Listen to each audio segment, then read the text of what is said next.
you want your videos to go from this to this in 5 minutes, you will actually never be able to do this. This is so professional to the point where you and your friends will never be able to do this. I am a genius. I am a professional.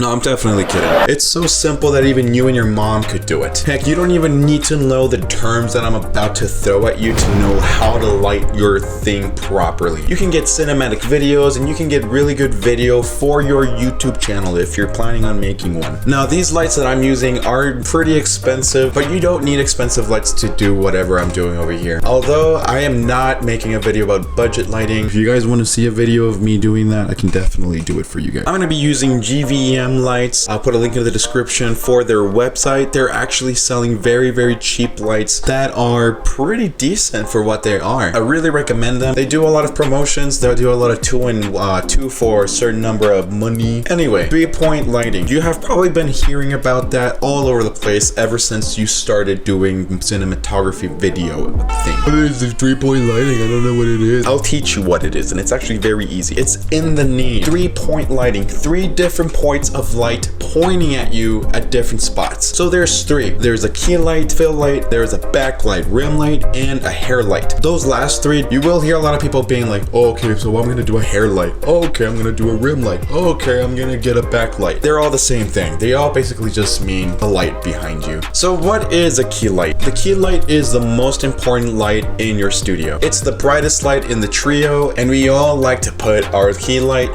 45 degrees next to our camera. That way it only shines on one side of the face, and it leaves on the other side a little triangle of light called Rembrandt lighting. Make sure your light is hitting one side of your face, the other side having that little triangle. Next on the list is a fill light. It's basically filling in the other side of your face. It fills up the shadows, that way they don't look too scary, too dark. Unless if you want like a very dramatic scene in your movie, you can definitely not have the fill light. I don't have it too high. It's on the lowest setting right now, actually. Make sure your fill light is not as bright as your key light, because then that'll defeat the purpose of it being a fill light, to be honest. So that's the fill light. That is your second point of lighting. And last but not least, you have your backlight. Right now, I'm not using a backlight, but because I'm using RGB, red and blue, the reason you want a backlight is mainly for you to be separate from the background. If you don't have a backlight, you'll basically just dissolve. You'll basically just blend in with the background. The reason why people call it a hair light is mainly because they like to point it towards their hair. That way there's a ring of light behind them. That's basically what's going to help you separate you from the background. And that's also why it's called a ring light. It leaves a ring of light. And well, it's called a backlight because it hits your back. Those are the 3 keys in lighting. I made this video short for you guys. That way you don't have to be dealing with these 20-15 minute videos of people explaining what a key light, what a fill light, and what a backlight is. I showed you examples.